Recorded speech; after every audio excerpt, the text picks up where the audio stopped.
And the learning objectives for this part of the workshop is to prepare you to lease land.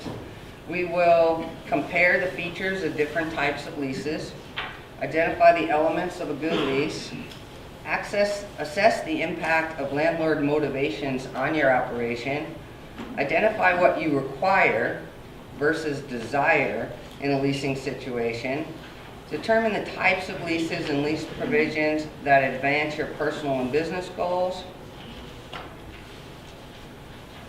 Before we get started, we want to acknowledge our partners in this. The United States Department of Agriculture, or USDA, elevated the concern over the transition of land from the current population to the next generation of farmers. To promote the success of beginning farmers and the transfer of land from one generation to the next, USDA provided a grant to the American Farmland Trust. AFT in turn developed a Farmland for the Next Generation program. 25 individuals were selected throughout the country to complete the program, which includes land access training curriculum. So I'm Cindy Roberts. My colleague Chuck Rohr and I took part in the program, Farmland for the Next Generation. We work for the SADC, and the SADC leads the preservation of New Jersey's farmland and promotes innovative approaches to maintaining the viability of the agricultural industry. In New Jersey, one of the biggest barriers that beginning farmers face is access to land. While some beginning farmers can afford to buy land, most turn to leasing to start a new farm because of high land costs. However, finding secure long-term leases can also be difficult. As Cindy said, a lot of people, when you're getting started, leasing can be a cost-effective way to get started. Just some context, which you may remember from the first workshop, that of the approximately 715,000 acres of farmland in New Jersey, about close to 40% of them are farmed by somebody that doesn't own it. So that amount is leased, about 265,000 acres. And the cost of land, average price per acre, is close to $13,000 an acre, but the average cost of a lease per acre per year is $130. So you can see why many people would turn to leasing. Of course, that's an average, and different factors make that price go up or down depending on the local market or the region, if it's just bare land, if it has infrastructure or irrigation or other things that are attractive to a farmer, or the landowners and the farmer's motivations, as we'll talk about. And kind of the first questions to ask when you're getting started with leasing or looking for land goes back to the first workshop too. Are you ready to lease land? Or what are you ready right now to do? Have you assessed, your financial resources? How much experience do you have on a farm or working on a farm? What are your business and personal goals, your financial resources? And if you don't have that experience yet, ideas to consider are working on a farm first, or apprenticing and so forth, before making the next step of starting your own business. So what is a lease agreement? It's pretty straightforward. It's like a contract between two parties. The two parties are the landlord and the tenant, or the farm owner and the farmer. And it spells out the relationship between the parties, and essentially identifies who the parties are, and describes what one party is getting in exchange for the compensation that the other party is getting. So the farmer is getting the use of the land, and if it's spelled out, also the infrastructure or water or other things. And the landlord is getting typically a cash rent. And then at the end of the term, whatever the term is, the landlord gets those rights and then that use back. The two main types of leases are kind of a cash lease that's pretty straightforward. The farmer is paying the landowner a set amount at a fixed increment, or payments throughout the year, fixed rate, or one time. And other types of agreements are maybe share agreements, which aren't as common, where the landowner and the farmer tenant would be sharing in the expenses and also the income, or one or the other. So at a minimum, there's 4 key elements of a lease. For written leases, you want to identify who the parties are, otherwise you won't know what's going on. Property description is describing, what exactly is being leased, not just the land itself, say the block and lot. Often you'll attach a map as an Appendix A or Schedule A. You might list the number of acres and have that described and depicted on a map. The length of the lease term, is it going to be 1 year, 2 years, 3 years? In this part, you can also include renewal provisions. And what are the payment terms? How much money is the tenant paying to the farmer, and the rental rate, and what are the terms of that? When is that amount due? Is it due at one time on one date every year? Or is it due in 3 parts or 4 parts or whatever, spaced evenly throughout the year, or whatever the parties themselves agree to? So those are the main things. But if you think about it, there's a lot more that you could put in there to create more clarity and security for both yourself and the other party. And I know as you're thinking about this too, many of you are looking to lease land and start your own farm business, but some of you might already own land and are leasing and could lease some of it out, or maybe purchase a farm in the future and you don't need to use it all, so you might want to lease it and you be the landowner. But there's other things to think about. What do you need for your farm business to be successful? What kind of land and infrastructure needs do you have? Are there improvements that you want to add, or can you add them? Who's going to own them if your lease ends? Do you get to take them with you, or are they kind of sunk into the land and you're going to walk away? Also, hunting rights and other elements to think about. So a lot of these questions we'll answer, and you can also, good resources we've developed that can help answer some of these questions. You might have already gotten a copy of this in the past, if not tonight, a Farmland Leasing Guidebook in New Jersey that's designed to help answer a lot of the questions that people have when they're considering leasing, like how long should the lease be, what provisions should it include, how do you determine a rental rate, motivations and interests of all the parties, what are the elements of a good lease. And so it's got a lot of information there. We also have a lease planning worksheet that's divided into 2 parts to help remind you what you need, kind of your farm business needs, and then a second part, evaluating farm properties, comparing the two, like, is a property suitable for what you're looking for? These are all on the website, and as well as other farmland leasing and other good resources. Another basic thing to keep in mind is that leases may be oral or written. A lot of times in New Jersey, there's many oral leases, just handshake kind of things that people know each other, they've been doing this for a long time, and that might work for them, but typically that's only lasts for a year, usually legally valid for a year or so, and it's not that much protection if something happens to go awry, or if you want to invest more long-term and want to have more security. So it's worth it to think about trying to get a written lease and have that discussion, and think about how you might have that discussion with somebody that hasn't done that before. Written leases, of course, more protection, not just for the tenant, but also for the landowner, because of the more detail that it goes into, spells out not just those 4 main things, the parties, the property description, time frame, rental rate, but could also talk about other things. And just keep in mind that the more you put in there, the more clarity there is for both parties. So the basic idea, when you're signing a lease and signing this contract, you're getting kind of the right to the property. Previously, the landowner has the right to use their own property as they see fit, and now they're assigning it to you or giving it to you through this contract. And so it's as if you own the property and you have the right to use it, including, if it's in the lease, using the buildings or infrastructure. There might be also information about whether you are or not allowed to transfer a lease. I don't think that's too common. Usually a landowner wants to work with one person, establish a relationship, and know who they're working with.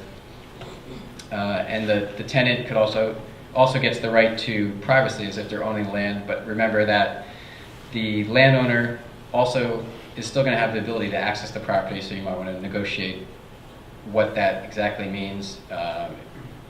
what involvement that person's going to have or not have and access. So the same rights for the landlord, even though they're giving you use of the property, they still retain a lot of rights. They can sell or transfer the property. So if you have a lease or a long-term lease, one thing you might want to spell out is what happens if the property is sold when you're still on the farm. For instance, if you put improvements into there, what's going to happen to them? They can also enter into an encumbrance, like a farmland preservation easement, or take out a mortgage. They might require or ask for conservation practices or best management practices as part of the lease.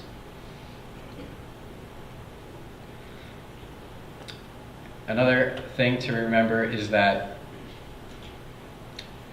so even though you're being given control of the land, and you might have things in there that the landowner is saying you can do, or you might think you can do, just because you are now in control of the land, whether you own it or lease it, doesn't mean you can do anything you want. There's state laws, federal laws, local laws that impact land use and things that you can or can't do. Like at the state level, there's wetlands rules. You can't farm in wetlands. Although there's modified ag wetlands that might be okay. You need building permits in the Uniform Construction Code. Local laws, local governments pass ordinances and zoning to regulate their land use. If you're an established farmer with meeting certain criteria, the Right to Farm Act could be used to preempt those. And there's other federal laws that impact what you can and can't do. Various resources. We have Right to Farm information on our website and the leasing guidebook. So comparing different types of leases, one of the goals of this workshop. The main one is cash leases. The most common, like we said, you exchange money for access to the land. Ground leases, you're renting the land but owning the improvements. That's not that common. And then the other ones are more share type agreements where your crop share or flex, where the rent's determined based on your negotiation, but also you're sharing some of the expenses and also sharing in the income. It's a little more complicated to set those up. The basic details for cash leases, obviously, is straightforward. You know exactly how much you're paying and when you're paying it, and you're in charge of everything. The landlord is not involved in your business. I've heard stories from people saying, we found a great property, they're leasing an orchard, I knew a couple, and it was great until I realized that the landlord wanted to tell them how to run their own business, and they had to walk out like a year or two later. Other things to keep in mind, it is your own business, you have all the risk, and you're going to need money on hand to pay the rent throughout the season or whenever it's due. And other things, if you're investing in the land and then you walk away, then you've sort of lost that investment. Or infrastructure, the same thing, and improvements. There's also lease with option to purchase as one other idea. Some of the ideas behind this are that if it's a little more complicated to set up also, but if you can figure it out and find a good situation, sometimes you can apply your lease payments to the ultimate purchase price of the farm, so that you can build up equity in that way. And some other variations that you could put into a lease if you're thinking of going from a lease to purchase agreement, right of first refusal, that if a landowner is going to sell their property, they'll give you the option to buy it first if you can match the price that they're trying to sell it for.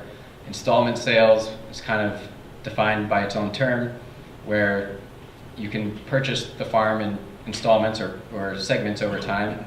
And a land contract sale is kind of the same idea, that ownership's transferred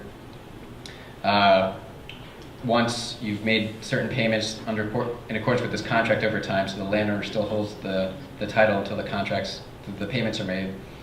And some of these, as Chuck might mention, are like the landowner is providing the financing because you're paying the landowner in installments or over time rather than taking a mortgage from a bank.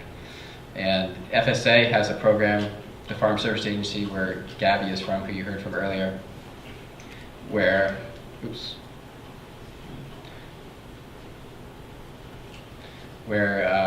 they have a guaranteed land contract program that makes guaranteed loans to eligible farmers to buy and operate farms. So it provides a guarantee to the landowners who are willing to sell to beginning farmers or certain to farms that are in a socially disadvantaged definition category. So FSA is sort of like the bank providing a guarantee to the landowner in case the beginning farmer can't make the payments. So that's another program to keep in mind. And so those are kind of the basics, and I want to invite Chuck Rohrer up here to continue on. Good lease. So you're going to have several different types of landlords. You can have operators. This is going to be your existing farmer who is either decided they have retired or maybe in the process of semi-retiring and don't need quite all their land.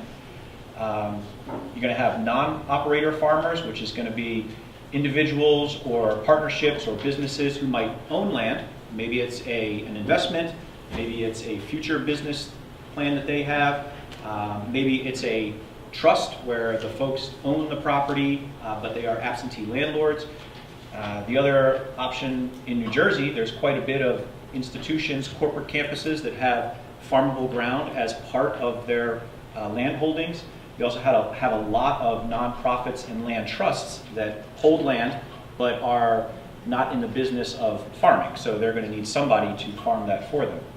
So what's key with these, and then there's us. So public agencies such as the state, so the Department of Agriculture, the Farmland Preservation Office, we own land, we lease land yearly. Also DEP, in particular Parks and Forestry, leases thousands of acres per year.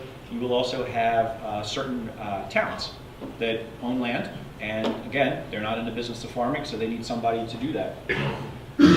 Now, all of these landlords have different motivations, and it's going to help if you go to approach your landlord with your lease arrangement to kind of understand what their motivations are. A farmer who has just retired or is in the process of semi-retiring, they're probably going to want to be a bit more hands-on with you in what happens with the property, and they may want to educate you on what has done well for them, what their property is good for, and they know where the wet spots are and this and that. So they're probably going to want to be a bigger part of that process. For your non-farming landlords, there's a good chance they're going to be unfamiliar with perhaps farming altogether, perhaps your type of farming, especially if it's a more cutting-edge type of operation, and ag management practices. So in that case, you may end up educating them. Nonprofits. So nonprofits, some buy land for farming purposes. Most buy it for a different purpose. Typically there's habitat or some other kind of natural resource concern, and that's their mission. And so that's certainly going to be something they're going to want considered if they lease this land out. They may, it's pretty common for wildlife habitat. There's delayed mowing for bird species and things like that. You just want to know what that's going to mean for you going into this lease, that it might not be that you just get to go on and do whatever you want. They're going to have their mission that they need to achieve. And if that works for you, then there's a lot of good examples of partnerships where this has worked out for both the tenant farmer and the nonprofit. And public agencies are going to have a purpose that's probably something overall different than farming. A lot of open space is bought as a package, and it's usually open space. DEP is mostly, like I said, Parks and Forestry, leases thousands of acres per year, but they're in the business of running parks and forest land. The farm ground just happens to be a small ancillary subset of that. So know that going in, and also with the public agencies, know that there's probably a public component of this property, meaning the public is going to be on or very close to your farming activity.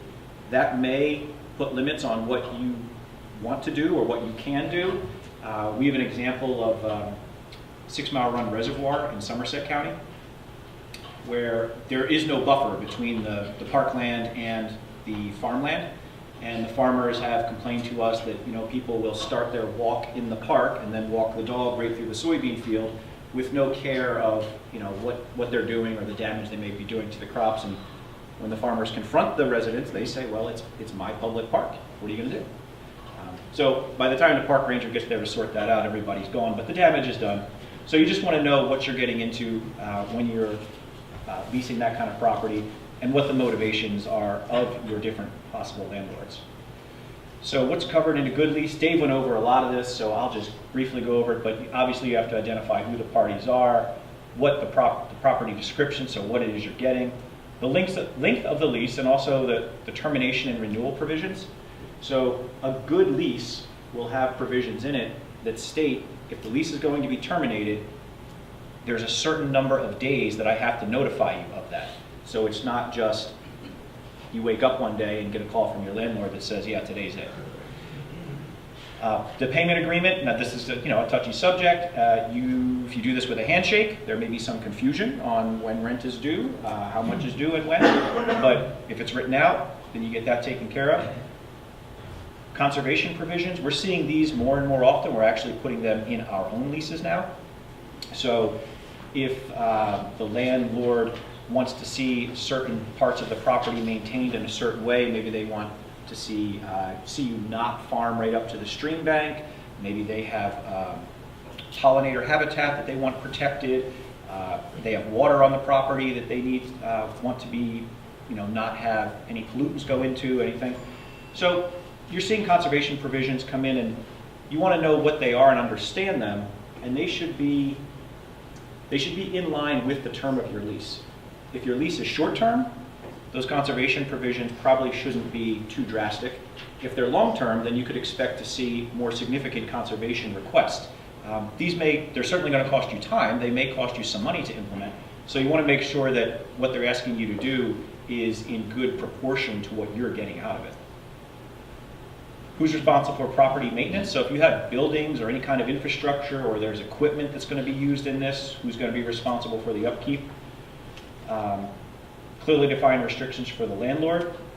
They're probably going to be fairly generic, but if you were able to get these provisions put in, you would want to have some boundaries on you're leasing the land. That means you get to lease it. That doesn't mean that the landlord is walking behind you every step of the way. And it's probably especially important if there are buildings, and most importantly, if there's a house on the property. You don't want to wake up in the morning and find your landlord on the front porch if that's not where you want him to be. Insurance requirements, if it's a private lease, that's optional. That's going to be up to the person who owns it, whether they want you to have insurance or not. If it's with a government entity, they are absolutely going to require that you have insurance. No lawyer for any public agency I know would allow a lease to go through without an insurance rider in there. So insurance for a farm property, general liability insurance, is probably going to cost between $800 and $1,500 per year. So you just need to factor that in if that's going to be part of the arrangements. And then hunting and woodland management. A lot of times, hunting leases are done separately from the farm lease. And a lot of times, the hunting leases are more lucrative to the landlord than the farm lease.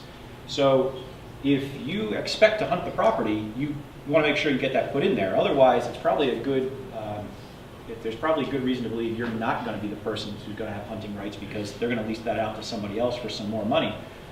But in that, you do want to make sure, what's the wildlife management program here?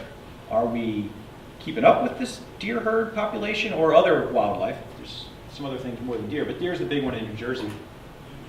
And do you have the ability for out-of-season, what they call depredation permits, if wildlife is impacting your crop and you can get that permit? Are you allowed to do it? Some landlords are fine with it, some are not. But if you've got woods nearby, you've probably got deer nearby, and you want to make sure you're able to deal with that in the way that suits you. So want to make sure everybody's clear on that. The more detailed the description, the better. So you got property boundaries, the acreage, access to water, infrastructure, and housing. So if this is spelled out in the lease, the better that's spelled out, the better for you. This is vastly, vastly important if you are not the sole person renting this farm.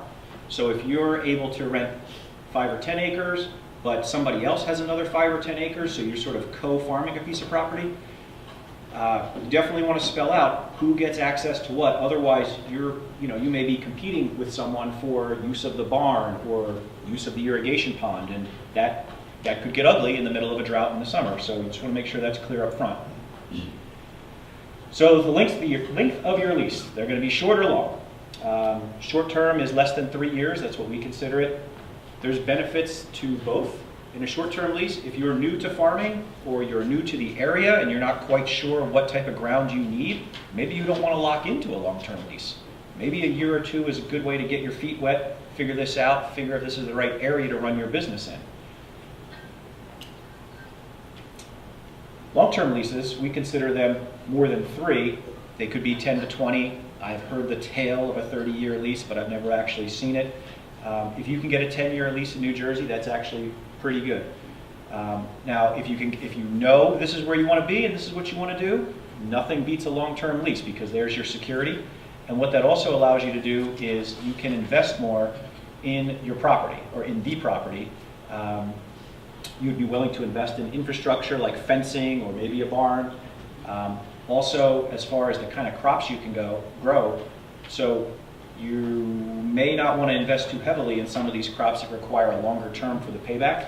So it takes 3 years to get organic certification. If your lease is 3 or less years, by the time you get certification, you don't know if you're going to have the property the next year. That's a hard pill to swallow. And definitely if you're doing things like orchards, grape, blueberry, anything that's going to take multiple years to see the benefit out of all that input, you're going to want to have as long a term a lease as possible. And it happens to be an orchard, apple orchard is where I've heard of this, the 130-year lease. It also allows you, so longer term leases will allow you to participate in the NRCS's conservation programs.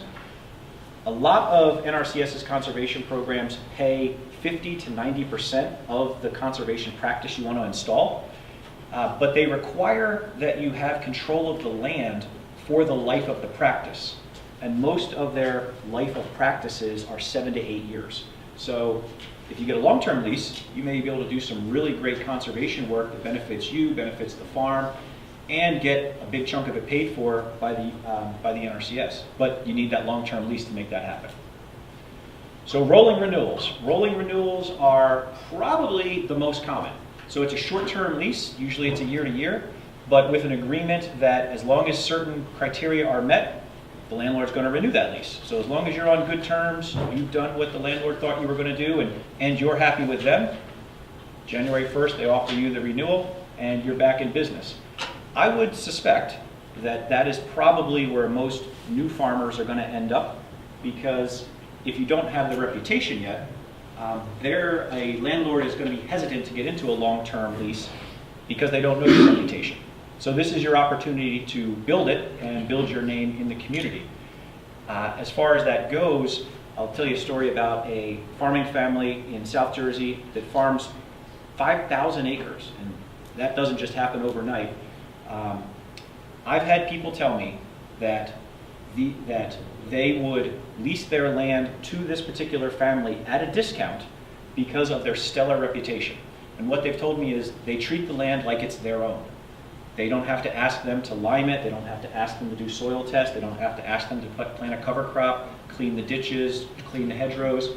And that reputation has gone that far that in this part of South Jersey, there's high competition for this land.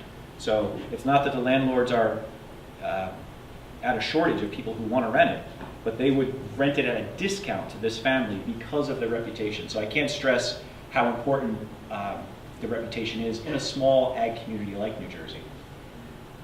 So payment arrangements, like I said, this is the delicate part of it, and one of the things is how do you know what's the right amount?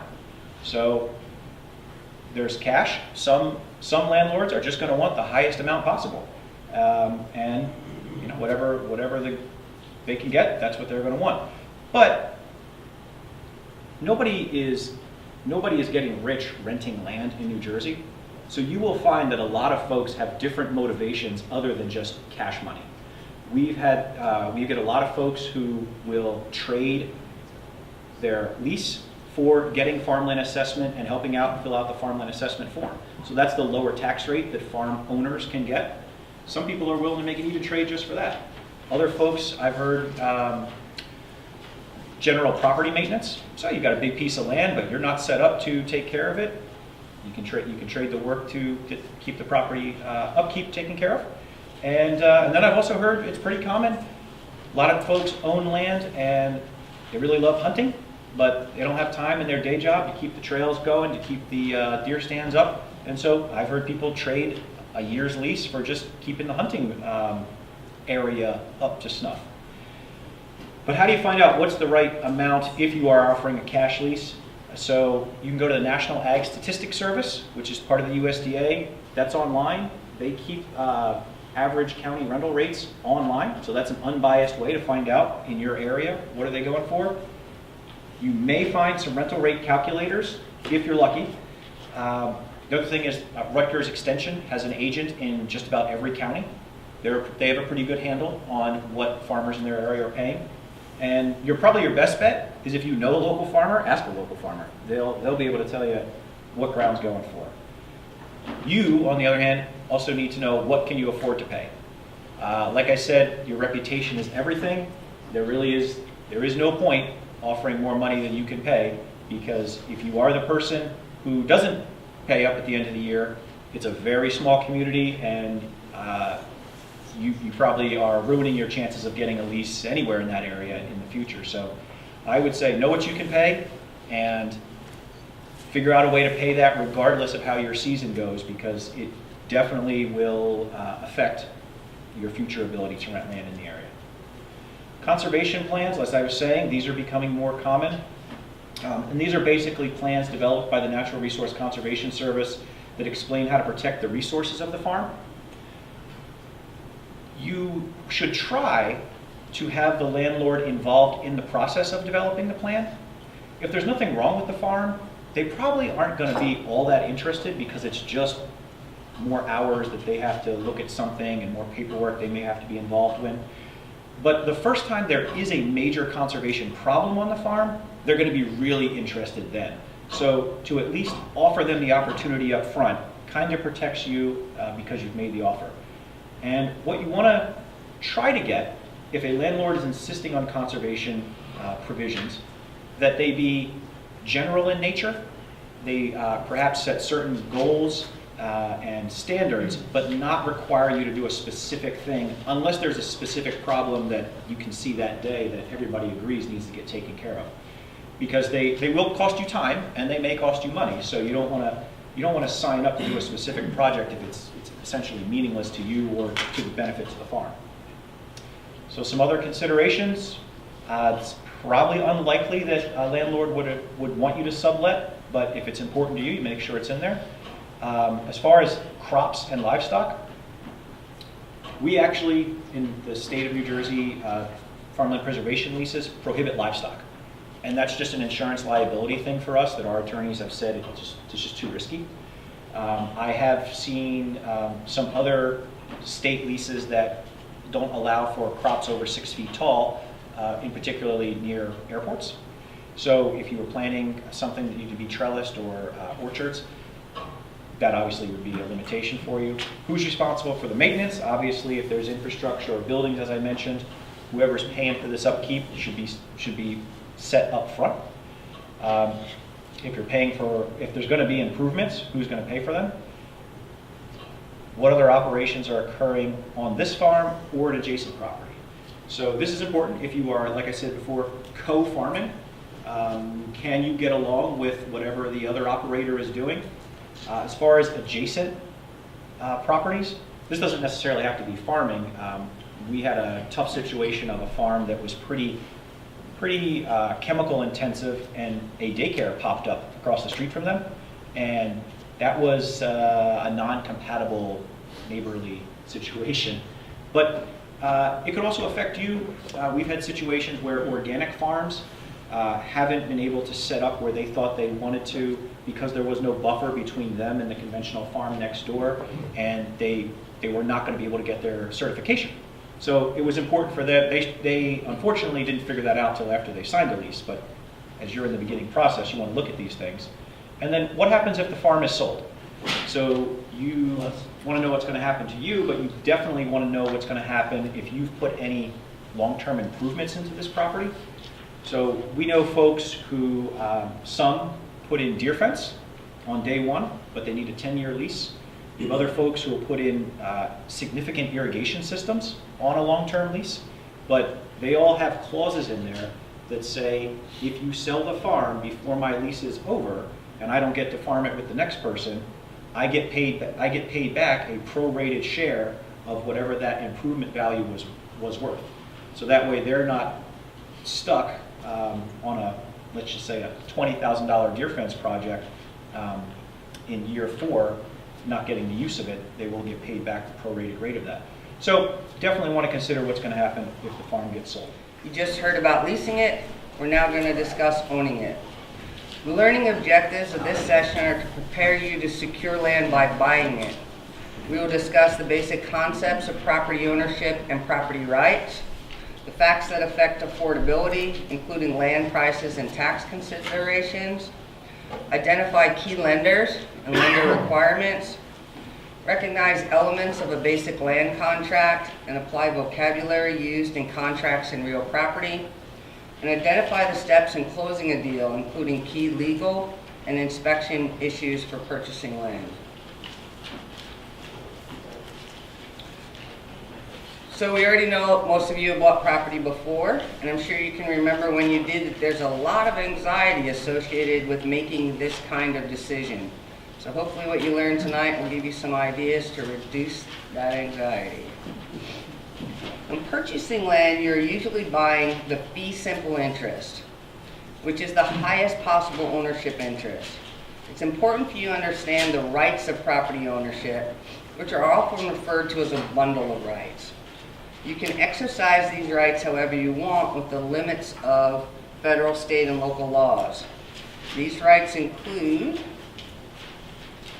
the right of possession, which means if you hold the title, it's yours. You can own the property. You own the property with all the rights and responsibilities that come with it. The right of control means you have pretty much control, complete control over what you can do with the property within legal limits. You still have to abide by local zoning laws and state and federal environmental laws. It also means if an easement affects the property or other deed restriction has been placed on your property, you must abide by that as well. For instance, if the property was preserved through one of our farmland preservation programs for agricultural use and production, there's a deed of easement attached to the deed of the property. There is a copy in your packet for you. Not something you need to look at now, but when you're out there searching for land, deed restricted farmland is going to be cheaper than unrestricted farmland. But you really need to understand what that deed of easement says, because even though you didn't go to closing and sign that deed of easement, it now runs with the land, and you're going to be held responsible for not violating any of the terms.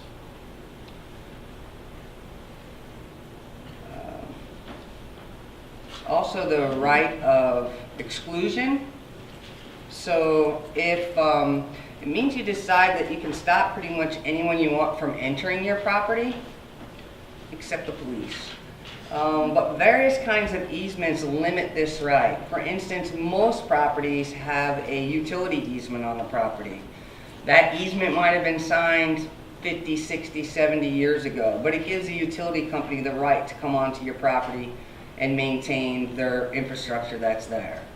Also, if it's a preserved property and there's the deed of easement, you'll notice that we do annual monitoring. Whoever holds the easement will contact you and say, it's time for me to come out, take a look at your property, and you have to allow that.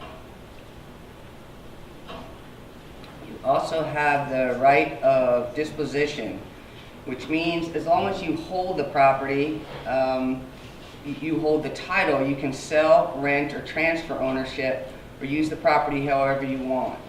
This also includes if you purchase property that has not been deed restricted and you want to preserve it, recoup some of the funds that you put out, contact our office and we'll let you know whether the property is eligible for any of the programs that we have, and a staff person will assist you with that process. Along with these rights come responsibilities. Buying land may be your dream, but along with the romance comes reality. The financial obligations of ownership are a big one. These include paying the mortgage, paying for taxes, and maintaining the property. You need to be sure that you follow local land use laws and state and federal regulations, abide by any easements, insure the property against liabilities, and defend any defects in title. We're going to talk about title later in the presentation. When you think you're ready to purchase, consider assembling a team. Buying a farm is a really big commitment. These are the kind of professionals that you may want to include as part of your team. A lot of information is available online, so if you're comfortable doing that type of research, maybe you don't start with a realtor.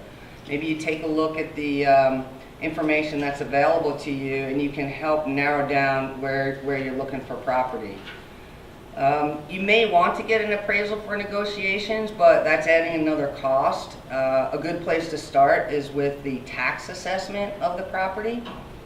And remember that once you go to get a loan, the lender is going to do an appraisal to be sure that there's enough value in the property based on your purchase price. So you will get some value information at that time. It's also good to bring a farm advisor to walk the property with you. Extension agents, staff from New Jersey Department of Agriculture, NRCS, Natural Resource Conservation Service, or someone from your local conservation district. Let them know what type of farming you want to do, and they'll help you take a look at the soils that are on the property, the wetlands, and just give you some advice. If your type of operation you're looking to start requires improvements, you may want to work with an engineer. Down the road, you'll need an attorney to help you handle the legal parts of the deal. Most people do start with the real estate agent. They're a good source of connections, including a way to connect with other agents. They also can connect you with some of these other professionals. But beware, each of them is going to be making money off of you in the deal. And if they're working with a team they're really familiar with, they may not have your best interest involved. They may have their own team's interest involved. So just keep that in mind. Starting to identify properties when you want to buy, put in the time and resources to be sure you're getting the right property. Be sure you think about your business, financial, and personal goals. If you haven't defined them yet, I would say you're probably not ready to be buying property. Do your homework about the property or properties. You may want to be looking at more than one in case the one falls through. And be sure that it suits you and the type of farming you want to do. It's important to visit and really inspect the property that you want to buy. Do you like the location? Does it give you what you need? Will the site be suitable not only for production, but for marketing and distribution as well? Check on the zoning. Is it zoned for agriculture or rural residential? Will it allow you to do what you want with your operation? Remember that location affects price. You're not going to find the same cost for farmland in southern New Jersey, Cumberland, Salem County, that you're going to find in Monmouth County or further north from here. Real estate markets are very local in nature. Values can be very different depending on where you are in your town or county. Site characteristics and prior use will also affect the price. Make sure you learn as much as you can about the property to make sure it fits your needs and is something you can afford.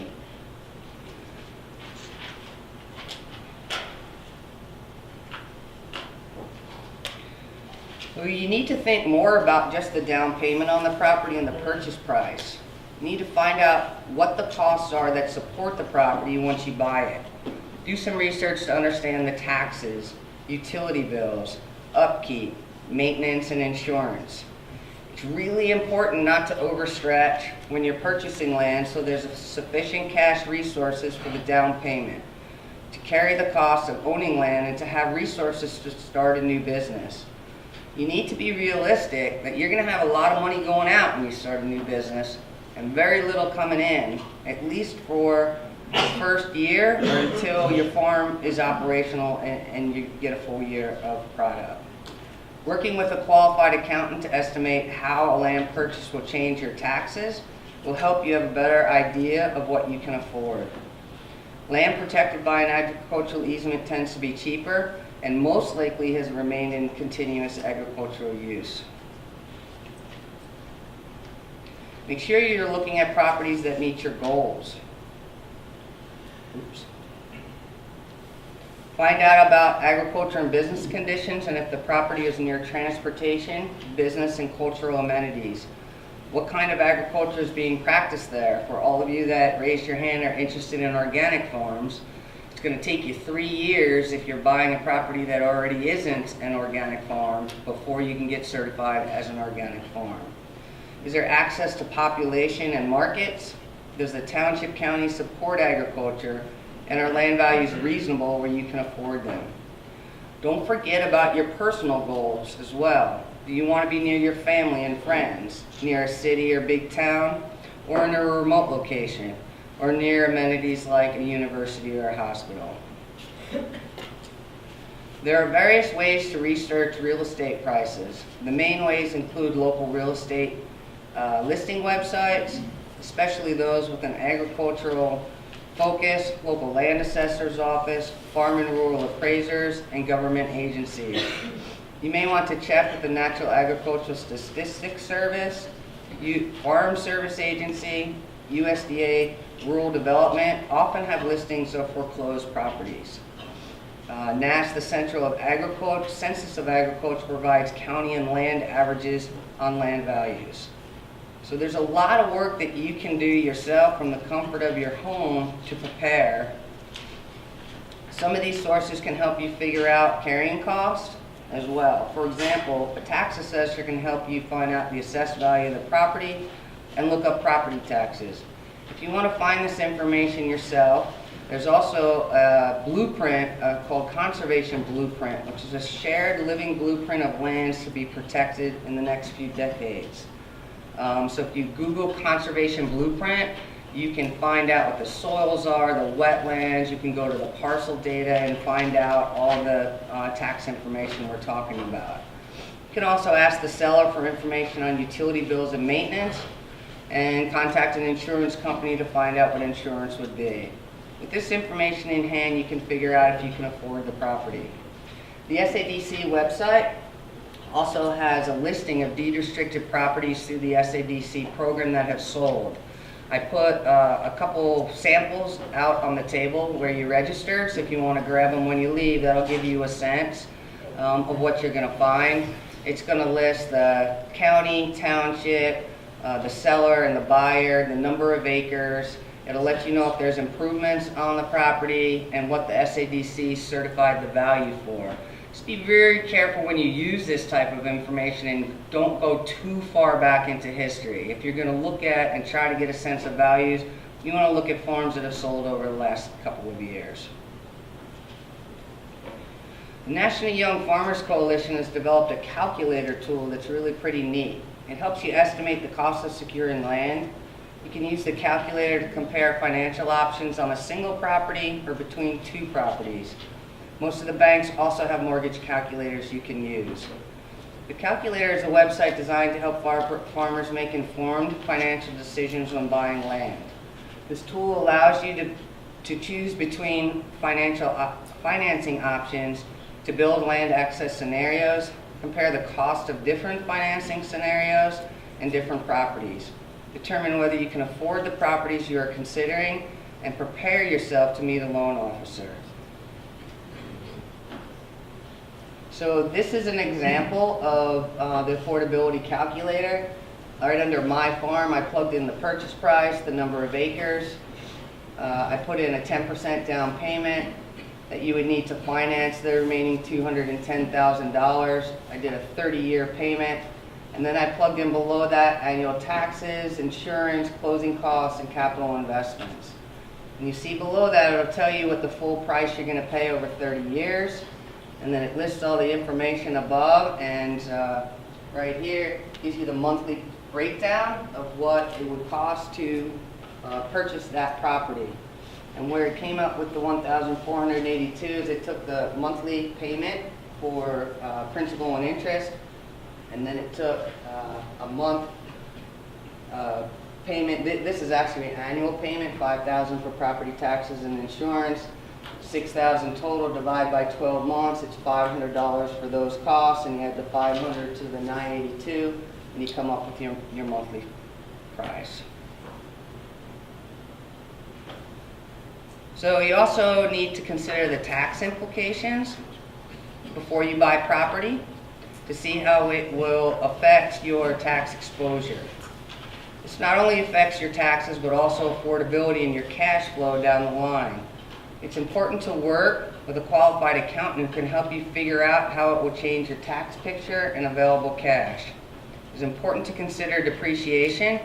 If you purchase a property with depreciable assets on it, you can deduct part of the purchase price over time. This lowers your income taxes and gives you more affordable cash to make a loan repayment. Other tax considerations is interest and property tax. Mortgage interest on a personal residence can be deducted on your tax return. If you purchase a property with depreciable assets, or one that is both your residence and the place where you operate your farm, it's important to work closely with a qualified accountant, especially in the first year, so you can set up how you will do your taxes for as long as you own the property. I can't stress enough that whenever you're talking to any staff person, they can give you these types of ideas, but really we're not accountants. So you really need to work with an accountant before you purchase the property so that you can address some of the issues that were raised here. And now I'm going to turn it over to Chuck, who's going to talk about discussing lining up your financing. So as Cindy mentioned, we're not accountants, but guess who is? The fellow who was here at our first workshop, Keith Dickinson. And you're in luck that that workshop, all 3 hours of it, was taped and is online. So if there's any of the accounting things that I'm going to hit a couple of in my presentation that you want more detailed information on, just hit the YouTube channel on our website and you can find Keith's presentation and go to the section that's of most interest to you. So I had mentioned earlier about leasing a farm. You want to know who your landlord is and what their motivation might be. So if you're going to buy a farm, you want to know who your lender is and who, what it is you're approaching them with and what they're going to expect out of you. So the first one is seller financing. This is what you might hear of holding the mortgage or holding the note. So if the existing landowner, farmer, is in a situation where they don't need all the cash up front, they may be willing to hold the mortgage for you, which means essentially you strike a deal with them. You arrange whatever the payment's going to be and the interest rate and the time frame, and then that landowner essentially becomes the bank. Instead of paying your bank each month, the mortgage payment, you're paying the farmer. The upside to the landowner for that is if you default on your payment, they basically get the farm right back. Next is personal loans, friends and family. So I don't actually have any friends who would loan me the money to buy a farm, but maybe I need better friends. This can get a little dicey for obvious reasons if you're involving friends and family and money. But Keith Dickinson at our first workshop explained that if you go to a lender and a portion of the funds that you need to buy this farm are being supplied by a friend or family member party, that some lenders, they like to see that. And the reason is, you're in year 2 or 3 of your farm operation and it's not a great year and things are getting tough. Might be okay, easy for you to just walk away from the bank. But if grandma's got some money in this operation, it's going to be a lot harder for you to walk away from grandma. So they see that additional skin in the game as a positive. Third, your commercial local bank. So most commercial banks in New Jersey are not really set up to be super farmer friendly. If you go to your local bank, that could be successful for you if you have a pretty healthy bank account to begin with, and this is more of a business loan. They would look at how your business has been going and give you a loan based on how they give everybody else business loans. But if you're going in saying, I want to buy a farm, they're probably going to say, great, how many houses are you going to build? And you say, no, I'm not going to build houses, I'm going to farm. They're going to look at you like a Martian. Like they're not really set up to handle that. They probably don't know what that involves. If you say, oh, and by the way, the farm I want to buy is a preserved farm, which means it can never have a development of houses on it. They're going to look at you like you're a Martian with two heads. They're not really going to understand that at all and be completely baffled. So the success at a local bank is going to be a pretty high bar. But then you've got two specialty agencies. So Gabby was here earlier from the Farm Service Agency.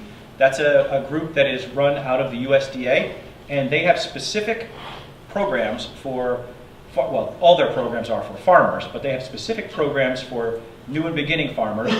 They have programs that require zero down. They don't require that you have, they have programs that don't require you have collateral. This is a place to go if you don't have a whole lot going into this and you want to buy a farm or get into a farm operation. This is a place to go with not a whole lot in your pocket and you can walk out with something. They are a government agency, so there is some red tape. So just know that going in. And then the last option is Farm Credit. So Keith Dickinson was here last month from Farm Credit. They are essentially a private bank that specializes in farm lending. So when you walk into them, you say, I want to buy a farm, I want to buy a tractor. Perfect, that's what they do. You say, but the farm I want to buy is preserved. They again say, perfect. They are probably, by volume, the largest lender on preserved ground in at least New Jersey. They finance most of the deals that our office is involved with when we buy and resell a farm and fee. So the upside to Farm Credit is they are private, so they don't have the red tape. So that's a place where you could walk in the morning and maybe find out by the afternoon whether you're going to get this loan or not. So they have the benefit of being able to work quickly, but they do have some minimum requirements as far as down payments go and things like that. So definitely have an idea what lender you want to approach first and what your situation is. So when you go to any lender, be ready. So you want to know what can you really afford, what's the down payment you can make, and how much could you realistically repay. There's tons of ways, tons of calculators out there to figure that out, same as if you were buying a house or a car. But ultimately, you want to go in with an honest representation of what your finances are, because this person, the lender, has to be able to trust you and trust that you can and will be able to make this payment. And ultimately, do you really want a loan that's more than you can pay back? That's probably not going to end well.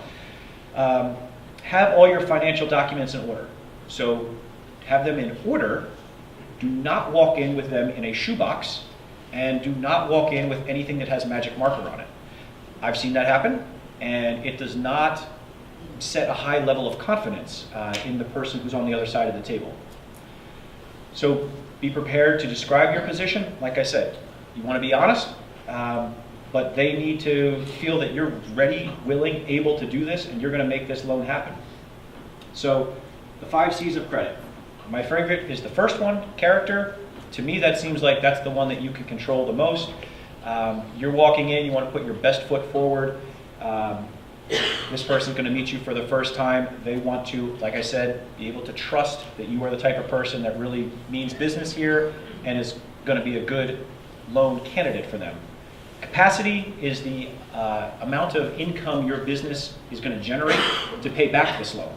So if you're only making $10,000 a year and you're asking for $1 million loan, that's obviously your business probably doesn't have the capacity at that time to pay back that loan. So your loan request has to be realistic to what you're able to generate. Collateral, so if you have anything value to pledge as collateral in this loan, you want to bring that up. Capital is your skin in the game. So how much cash have you put into this business? Do you have ready to put into this business? What's your personal stake in this going to be? And the conditions. So what type of loan are you asking for? What are the terms? What's the rate? What's your payback period? The conditions have to work for you, obviously, because you've got to pay this loan back, but they've also got to work for the lender. They're in the business to make money, so these conditions have to work for them too. All right, so the main documents you need, and I'll just say again, Keith Dickinson, he is the expert who we had here last time with the finances, and he went into detail in a lot of this. I'm not going to go over all the detail Keith did, but it is available online if you want to see it. So the things you need when you're going to approach a lender: your asset and debt statement. So what do you have essentially in the bank, and what are your outstanding debts? Income statements from any business that you own. So if you're in an ag business, that's great. That's right on par with what you're doing. But if you have another business, you should not be bashful to bring that information too. Owning a business, and if you've any kind of business, and if you've had positive cash flow, shows the lender that you know how to run a business. And that's sort of the big piece of this puzzle here. So if you have another business going on, or you've recently gotten out of another business that was successful, don't be bashful to bring that information. Your business plan and cash flow budget. So as good as you can figure out, what is this venture going to cost and produce per year? Obviously, if you've been doing it, that's a lot easier to put together. But if you haven't, there's obviously ways you can get the costs of, you can get the quotes for what things are going to cost, and a predicted budget on an average yield, what you could expect to get out of this, the crops that or products that you're going to raise. Your credit report. So that's going to be a big one. There's many ways that everybody's probably pretty familiar on how you can get your freecreditreport.com and Discover Card, and you can get your credit report. But you want to make sure that that's pretty decent when you go in. I think 700 is what's considered good. If you have something less than 700, but there was a one-time life event that caused that, maybe you had a divorce, maybe you had a medical situation, if you can explain that, you should be prepared to do that. Production histories. So this would be some kind of verification of the crops or products that you've raised in the last few years. If you go to a commercial bank, that they're probably not even going to ask you for that because they probably won't know what it is. But if you go to either the two specialty ag lenders, so Farm Service Agency or Farm Credit, they're definitely going to ask, because for them, production history is almost as good as cash in the bank. If you can show them that I've had above average production in the last 3 years, and then I am a established producer, then they essentially, that's money in the bank to them. They know you can make the product, and so that will be important to them. Tax returns, so obviously you want to bring these. Most importantly, that you have some. Probably second most important, some businesses are cash businesses, and I've seen a lot of folks who have submitted returns to us that show zero as zero profit for many years, and but that just can't be. So folks sometimes get burned on that. It seems great at first, but when you go in for a loan, if you can't, and then you can't say, well, it's not really accurate. So that can be a touchy situation, but you definitely, the better, healthier your tax returns are, the better that's going to be for your situation with a lender. All right, Keith also went over business plans. Most lenders are going to require them. His is in much more detail than this, so check that out. But the business plan is essentially your roadmap. First thing it's going to do is hopefully prove to the lender that this results in a successful business. So the first stop in the roadmap is we go to the bank, we get this loan. But it's also important for the long-term planning. And if you've got anybody other than yourself involved in this, a business plan is a really good tool to show your spouse, your business partner, if you've got family members involved, if you've got anybody but you, and you get to the middle of the season and you have a rough week, if you can point to the business plan and say, yeah, I know, we had a rough week, we had a rough month, but look, we're still on track for the 6-month goal or the 1-year goal, that helps keep everybody kind of from getting crazy and trying to jump ship. So it's a good tool to have, particularly when you go to the bank, but also long term. It's going to provide some stability, I think, in your relationships with the folks that you're working with in your business, if it's anybody other than you. So, let's see. The elements of a business plan, there's the 5 W's, the who, what, why, where, when, and then there's the how. So the business plan should say, obviously, who you are and who your customer base will be. what you do plan to produce, why you want to start this business, and I would add, why is your business different than the next fellow? What sets you apart? So folks who read these business plans, this is what they do for a living. They're going to read numerous business plans per day. If you can show something that sets you apart, why is your crop different? Why is your production style different? Why do you have a marketing plan that's different than the next person down the street? Anything that sets you apart and makes you unique, you want to highlight that and make sure they know it. Obviously, where your business is going to be, and then if your business is going to be somewhere than your customers, you want to point that out. I think if your business, I was talking to a fellow today, his business is in Salem County, but his customers are all in Brooklyn. So that's a different customer base. He's able to grow it less expensively, take it to a fairly high-end market. You want to be clear with that in your plans. When do you plan to start, and how do you plan to produce and market your product? That kind of gets into what's unique about your situation. So, the elements of a business plan, you want to have your mission statement, the objectives.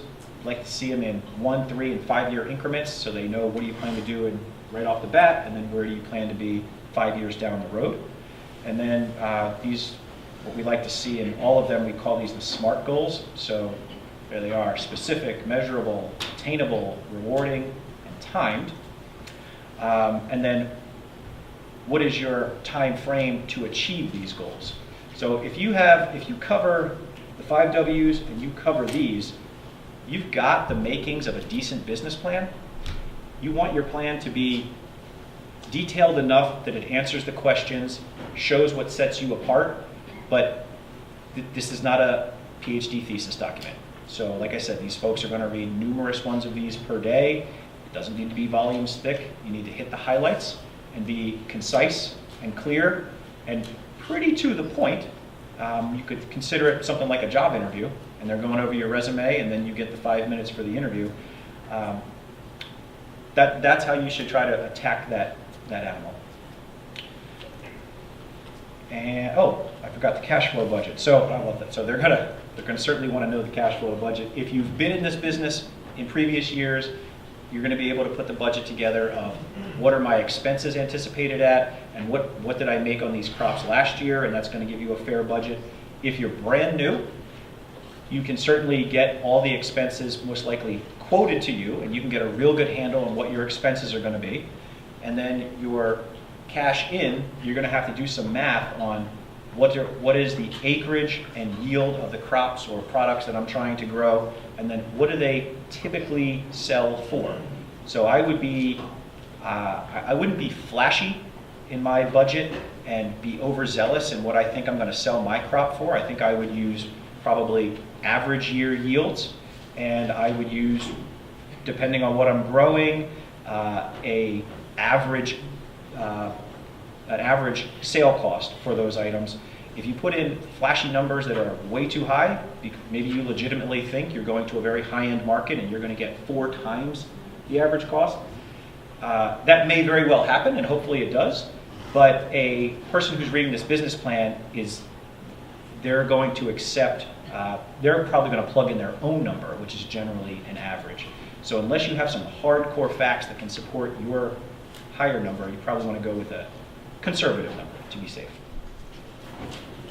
So you've gotten your financing in order, and you're starting now to get some of the fun stuff to actually go out and look at properties. First thing that you should do is do your homework. Talk to realtors about the land uses. You guys started touching on that. What's the zoning? What are the permitted uses? Is ag a permitted use? Just because ag is happening on the farm, on the piece of property, doesn't necessarily mean that it's allowed, so you want to double check. Also take the temperature of the township. Does it support agriculture? Are you going to run into problems? Does it have a right to farm ordinance? The other thing you want to do is start thinking about your state inspections. Some of these can be costly, some of the assessments can be costly, so you want to start budgeting that into your closing costs. Some of the common ones are soil surveys, wetland assessments, water quality, and environmental site reviews. Some of the things you want to look at on the properties while you're there is you want to talk to these people about the prior land use. What were they doing before you?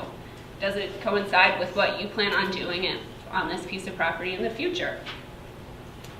You want to talk about water sources. Does the farm have its own water source? Do you have rights to access water from somewhere off-site? And then you want to get down into inspections, physical inspections of what's on the property. Look at the conditions of the buildings. Are you buying a house with it? Is there a barn associated with it? What about the septic system? What about storage tanks? Does the storage tanks, do they need to be removed? That's also pretty costly. What about the irrigation systems? So now that you have identified a piece of property that you like and you want to make an offer, you are going to talk to your realtor and they will draft up a purchase and sale agreement. They'll take a small deposit, which is usually a small percentage of the purchase price, and they'll hold on to that deposit for you until closing. Purchase and sale agreement is a legal document that covers the time between when you make your offer and the closing date. And some key elements of this include the property info, what you're purchasing, the sales price, how you plan on paying for it. Is it a mortgage? Is it grandma's money? Is it your own cash?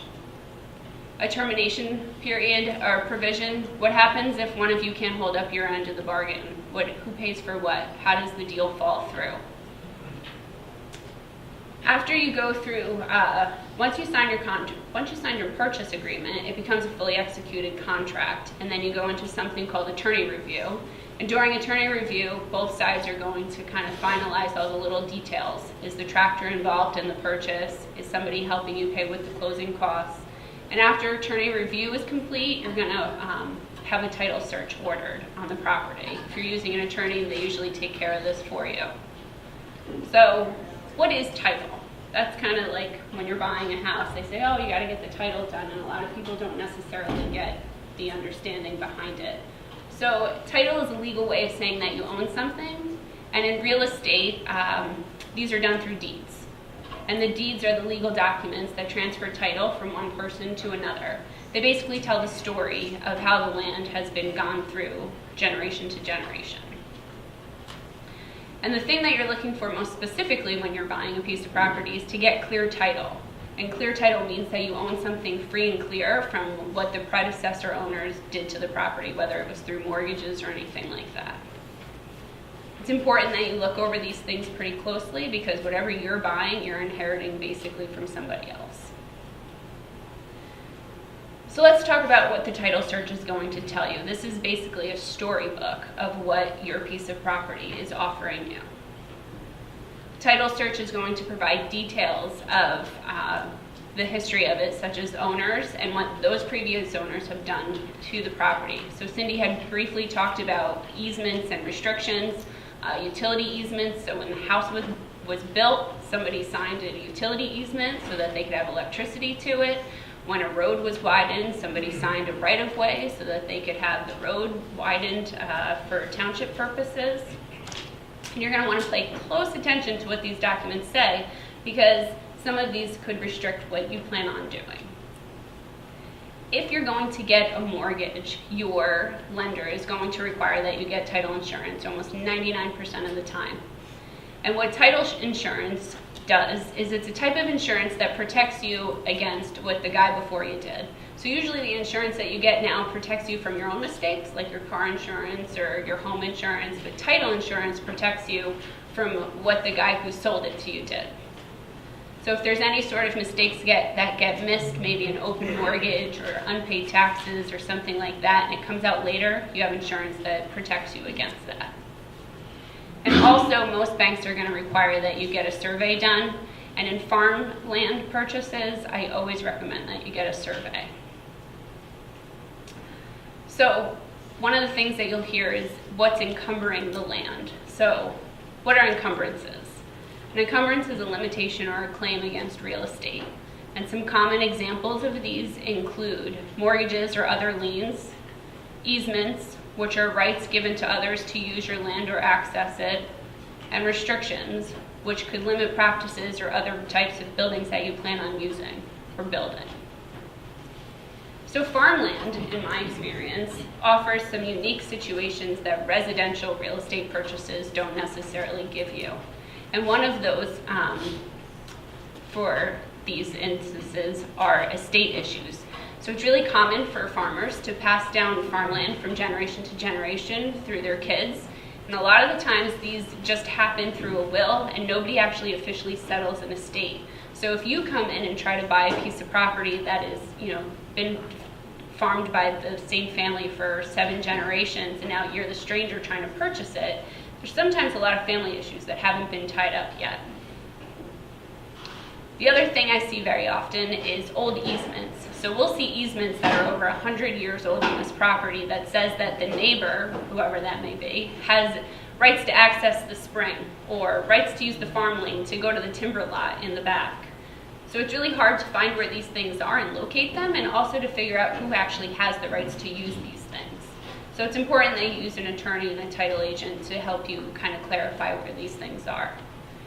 And probably the biggest one that I see a lot is boundary lines.